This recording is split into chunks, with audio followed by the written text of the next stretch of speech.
Pártio Maria Clara tinha 32 anos e vivia numa aldeia pacata perto de Viseu, num casario antigo onde antes se ouviam risos e conversas animadas.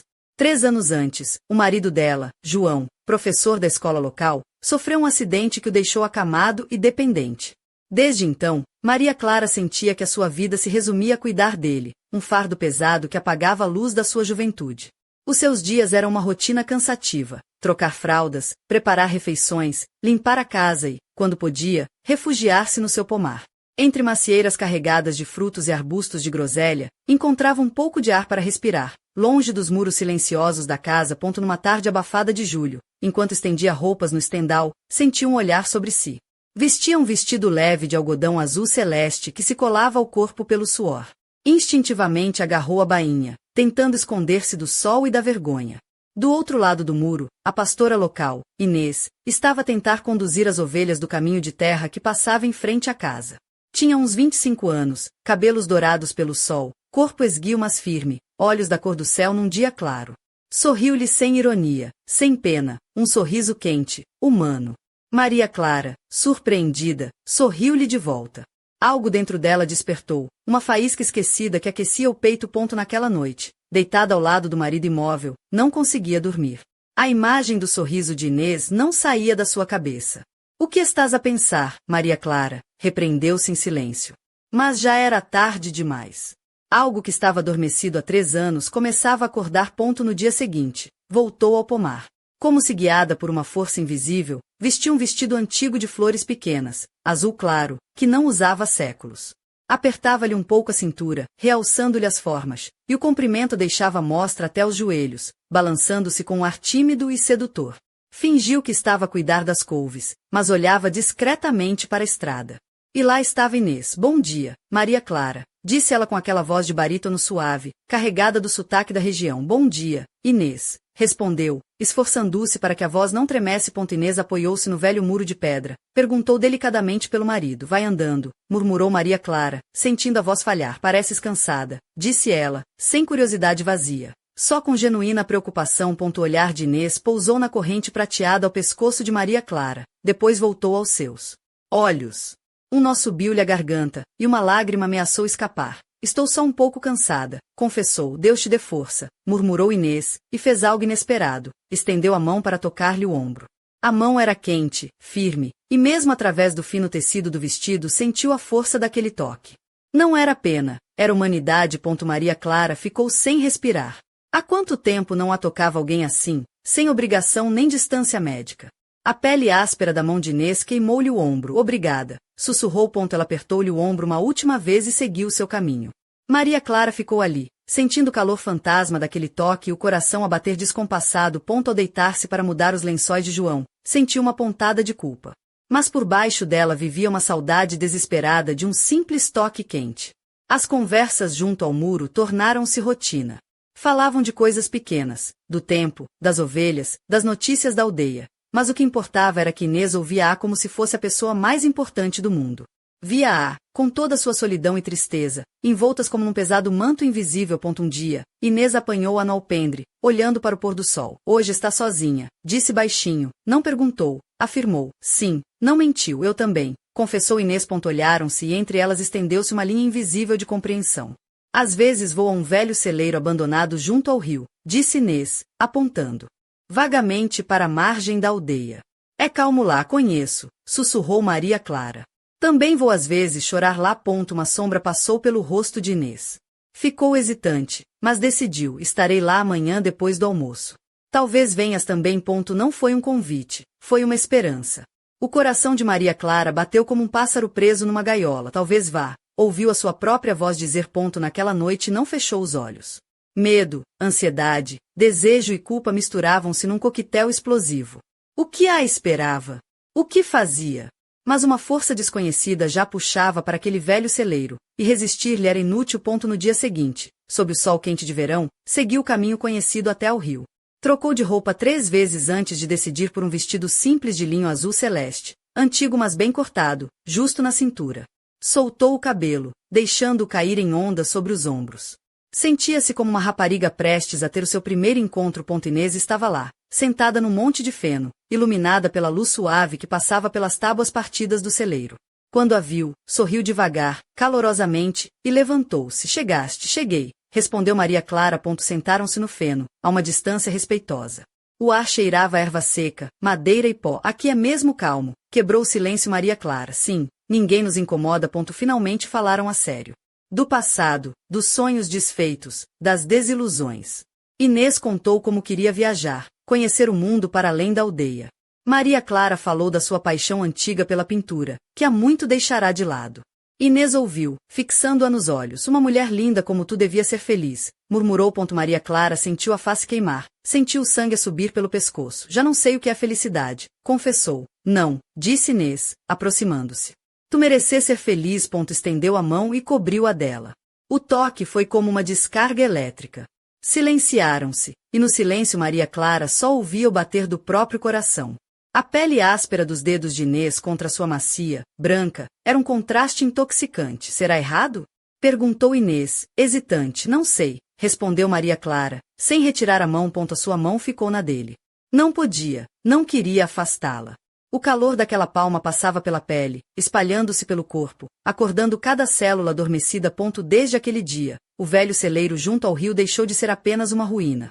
Tornou-se um refúgio, um mundo onde não havia marido acamado, nem culpa, nem tristeza. Havia só elas. E os seus encontros tornaram-se cada vez mais frequentes. Maria Clara começou a preparar-se para eles, como fazia na juventude para os encontros. De manhã, diante do espelho, via não a enfermeira exausta, mas uma mulher. Voltou a vestir os vestidos esquecidos no armário, especialmente um de algodão fino com flores de papoila, que Inês adorava. Ela dizia que parecia uma fada da floresta, e Maria Clara usava-o só para ela, trançando o cabelo com uma fita vermelha que combinava com as flores do vestido. Inês trazia-lhe pequenos presentes, ramalhetes de margaridas silvestres, morangos maduros embrulhados em folhas de papoila, uma pedra lisa e engraçada do rio. Esses gestos simples valiam mais que qualquer tesouro, diziam. Penso em ti. Vejo-te. Numa das vezes, enquanto estavam sentadas no feno, Inês olhou para os seus pés, calçados com sandálias de couro simples com sola plana. Tens pés bonitos, disse baixinho, quase envergonhado. Maria Clara corou e puxou os dedos para dentro.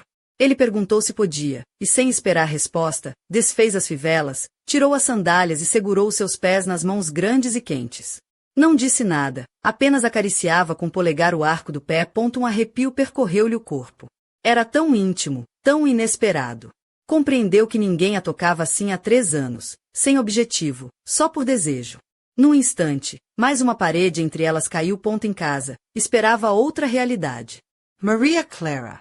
Lavava João, dava-lhe de comer, lia-lhe o jornal, mas a mente estava no celeiro perfumado de feno. A culpa corroía-a, sobretudo à noite, quando olhava para o rosto sofrido do marido, marcado pelas rugas da dor. Sentia-se uma traidora, mas depois lembrava-se do toque de Inês, da voz baixa, dos olhos cor do céu, e sabia que não podia viver sem aquilo. Aquele mundo secreto dava-lhe forças para continuar no mundo real. Os beijos tornaram-se mais profundos e desesperados, como se quisessem recuperar o tempo perdido, curar a ternura e a paixão que não tinham sido gastas. Mas, como dizem por aqui, quem tem boca vai a Roma, mas quem tem segredo vai para o celeiro, e o segredo de Maria Clara e Inês estava longe de ser seguro. Parte 2. Os dias seguintes trouxeram uma mistura de êxtase e tensão para Maria Clara. O velho celeiro à beira do rio transformará-se no palco das suas emoções mais intensas e proibidas. Vestia-se com cuidado para esses encontros, vestidos que realçavam as suas curvas suavemente, como de algodão leve com pequenos botões à frente, que Inês adorava porque, dizia ela, parecia uma musa da serra. Os cabelos soltos caíam-lhe em ondas pelos ombros, presos às vezes com uma fita vermelha, tornando-a irresistivelmente feminina, mas sem nunca cruzar a linha do descaramento. Inês era o contraste perfeito. Os seus jeans gastos, camisola simples de lã, as mãos calejadas pela vida ao ar livre, mas com um sorriso capaz de derreter o gelo mais antigo. A sua pele bronzeada pelo sol e o cheiro à erva seca misturado com um subtil perfume de alfazema criavam uma aura que Maria Clara não conseguia resistir. Numa tarde de verão, enquanto o sol começava a perder força e pintava o céu de laranja, as duas estavam sentadas no feno, mais próximas do que nunca. Maria Clara sentia o coração a bater acelerado, o calor do corpo de Inês a aquecer-lhe as mãos. De repente, Inês olhou para ela com uma expressão meio divertida, meio cúmplice. Sabes, Maria Clara, se alguém nos visse aqui, pensaria que somos 2 raparigas a planear uma revolta contra as ovelhas, disse, rindo-se baixinho. Maria Clara riu também, a primeira gargalhada genuína em muito tempo. Já imagino as fofocas na aldeia. A senhora do professor e a pastora conspirar contra o rebanho, brincou ela, mas com leve rubor nas faces. Inês aproximou o rosto, baixou a voz e murmurou: pelo menos somos melhores a conspirar do que a cuidar das ovelhas, não é? Maria Clara sentiu um arrepio. A leve provocação tinha um toque de ternura e desejo que a deixava sem palavras. Aquele momento simples, cheio de humor e cumplicidade, era um bálsamo para a alma cansada que ela carregava. Porém, o paraíso tinha nuvens negras no horizonte. No dia seguinte, quando Maria Clara entrou em casa, notou um homem estranho sentado na sala. Tinha cerca de 50 anos, cabelo curto já salpicado de branco, e usava um suéter simples mas elegante. Os seus olhos eram penetrantes, frios, como se lessem cada segredo oculto. João chamou-a com uma voz que soava estranhamente animada: Maria Clara, vem cá conhecer o meu primo, Miguel, vem de Lisboa. O homem levantou-se e estendeu a mão. O aperto foi firme, mas sem calor. Muito prazer, disse Miguel, com um sorriso contido. Maria Clara sentiu um calafrio. Algo naquele olhar parecia vasculhar-lhe a alma. Nos dias que se seguiram, Miguel instalou-se na casa, dizendo que precisava de descansar da vida agitada da cidade. João parecia satisfeito com a companhia, e Maria Clara sentia-se cada vez mais incomodada. Miguel era educado, ajudava nas tarefas da casa, mas os seus olhos nunca se desviavam dela, como se tentasse descobrir um segredo escondido por trás do seu sorriso cansado. Maria Clara começava a sentir-se vigiada. Cada passo seu era observado, cada pequena mentira para sair e encontrar Inês tornava-se um peso quase insuportável. O medo instalava-se no seu peito como um nó apertado. Numa noite chuvosa, enquanto trocava os lençóis de João, ouviu Miguel falar baixo na cozinha, como se tentasse arrancar informações. Tu mudaste, Maria Clara, disse João numa voz fraca, olhando-a de soslaio. As palavras soaram como uma sentença. Maria Clara sentiu-se perdida, dividida entre a culpa e a necessidade de viver. A tensão crescia, e o celeiro junto ao rio, o refúgio sagrado, começava a parecer um campo minado. Mas nem o medo, nem a culpa, nem o olhar penetrante de Miguel conseguiam apagar a chama que Inês tinha acendido dentro dela. Numa tarde, Inês apareceu com um pequeno presente, uma figura de ovelha esculpida em madeira, rústica mas cheia de significado. Para lembrares de mim, disse, com um sorriso tímido. Maria Clara guardou a pequena escultura no bolso do vestido, sentindo o peso e o calor daquele símbolo secreto. Era sua talismã, a prova de que, apesar de tudo, ainda existia um mundo onde podia ser ela mesma. Mas Miguel não era ingênuo. O seu olhar atento começava a juntar as peças do quebra-cabeça. E Maria Clara sabia que a tempestade estava prestes a arrebentar. Enquanto o velho celeiro guardava silenciosamente os seus segredos, a vida lá fora preparava-se para mudar para sempre. Parte 3. Com o passar das semanas, o ambiente na casa junto à aldeia tornou-se cada vez mais carregado. Maria Clara sentia o olhar penetrante de Miguel a seguir cada movimento seu, como se ele fosse um detetive numa série policial, só que sem aquelas pausas dramáticas e com menos chávena de café. Ele era educado, demasiado educado, com um sorriso que nunca chegava aos olhos. Até as suas tentativas de ajudar nas tarefas domésticas tinham um ar calculado, como se cada gesto fosse parte de um interrogatório silencioso. Numa tarde, enquanto Maria Clara preparava a refeição na cozinha antiga de azulejos azulados, Miguel aproximou-se com um saco de cogumelos recolhidos na serra. Interessantes estes lugares por aqui, comentou, olhando casualmente para a janela, onde se via o pomar em ruínas. Especialmente junto ao rio, onde o celeiro está. Parece um refúgio para os apaixonados, não é? Maria Clara sentiu o sangue a fugir-lhe da cara. Tentou disfarçar com um sorriso, mas a voz saiu trêmula. Sim, um lugar calmo onde se pode pensar. Miguel sorriu, mas não o sorriso de quem partilha uma confidência. Antes o de quem sabe mais do que diz. As horas tornavam-se longas e pesadas, e Maria Clara vivia entre dois mundos, o da casa onde o marido acamado esperava, e o do celeiro ao lado do rio, onde Inês lhe devolvia a vida. O contraste era tão grande que às vezes sentia que ia partir-se ao meio. Numa dessas tardes no celeiro, Inês segurou-lhe a mão com força e olhou-a nos olhos. Maria Clara, isto não pode continuar assim para sempre. A sombra que está a crescer lá fora vai engolir-nos se não fizermos algo. Maria Clara sabia que Inês tinha razão, mas o medo apertava-lhe o peito. Como abandonar João, mesmo sabendo que a sua vida se esvaía entre dores e silêncios? Como enfrentar os sussurros da aldeia, os olhares de reprovação? Talvez devêssemos fugir daqui, sugeriu Inês, com um brilho nos olhos. Ir para o Gerês, construir uma nova vida longe de tudo. Maria Clara sorriu, imaginando a cena. Eu a fugir com uma pastora e o João a ficar a cuidar das ovelhas sozinho. Não sei se ele sobreviveria sem mim, e eu sem ele, de certa forma. Mas o pensamento da liberdade fazia-lhe bem. Naquela noite, enquanto trocava a roupa de cama do marido, ouviu Miguel a falar baixinho com João. A Maria Clara mudou muito. Não sei se é o cansaço ou outra coisa, mas parece que já não é a mesma. João respondeu com uma voz fraca. Ela está a sofrer, Miguel. É difícil para ela. Mas Miguel não parecia convencido. Estava a observar, a juntar pistas. Maria Clara sentia-se cada vez mais numa prisão invisível. As suas escapadas tornaram-se furtivas, apressadas, e o medo de ser descoberta transformou o amor proibido em uma adrenalina perigosa. Num daqueles dias, Inês trouxe-lhe um presente inesperado, um laço vermelho para o cabelo, que combinava com o vestido de flores. Quando Maria Clara o colocou, Inês brincou. Agora és uma verdadeira madrinha da aldeia. Só falta a capa vermelha e uma cesta de morangos. Maria Clara riu, sentindo o calor daquela brincadeira simples, um momento de leveza em meio à tempestade. Porém, o equilíbrio frágil que tinham começava a desmoronar-se. Miguel, com a sua perspicácia de ex-polícia, não era um adversário fácil. E Maria Clara sabia que, em breve, teria de fazer uma escolha impossível. Numa noite chuvosa, enquanto o vento uivava pelas frestas do celeiro, um segredo sombrio começou a emergir. Um segredo que ameaçava destruir tudo que Maria Clara tinha construído. E no silêncio pesado da casa, o som de uma chave a girar lentamente numa fechadura fez o coração dela parar. O que estaria para acontecer? Quem seria o verdadeiro inimigo? E seria possível escapar ao destino que se aproximava, como a tempestade que não se pode evitar? Parte 4. Os dias tornaram-se longos e pesados como uma manhã de segunda-feira sem café. Maria Clara sentia o peso da presença silenciosa de Miguel em cada canto da casa. Ele movia-se com a precisão de quem caça, sempre atento, sempre a observar, como se cada gesto seu fosse uma pista num jogo de xadrez onde ela era rainha em xeque-mate. Numa manhã cinzenta, enquanto Maria Clara regava as poucas flores do jardim abandonado, ouviu passos atrás de si. Era Miguel, segurando uma pequena caixa de madeira. Trouxe-te isto, disse ele, com um sorriso frio que não chegava aos olhos. Encontrei no celeiro junto ao rio.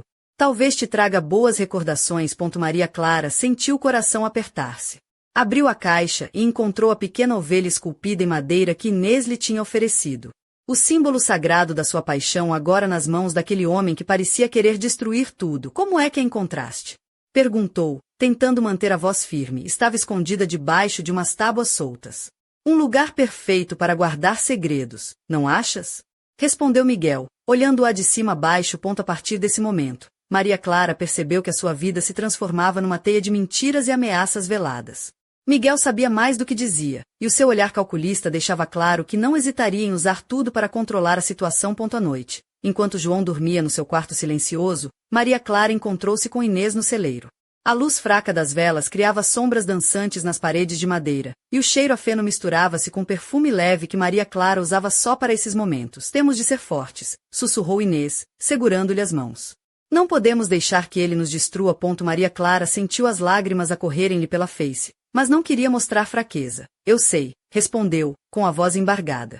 Mas como lutar contra um homem que tem todo o poder? Inês sorriu, um sorriso cheio de esperança e desafio. A força está em nós, Maria Clara. No que sentimos, no que somos. Não podemos deixar que o medo nos vença. Naquela mesma noite, Miguel apareceu no celeiro, inesperadamente. O coração de Maria Clara disparou, mas ela manteve a calma. Sabes que não adianta esconder nada, disse Miguel, com um olhar que parecia perfurar a alma. Eu sei tudo sobre ti, sobre o teu amor proibido, sobre as tuas mentiras. Maria Clara engoliu em seco, mas respondeu com determinação. O que queres de mim? Miguel aproximou-se, a voz baixa, mas cheia de ameaça. Quero que me ajudes. Sei que Inês não é quem parece ser. Há mais nesta história do que imaginas. Maria Clara sentiu um frio na espinha.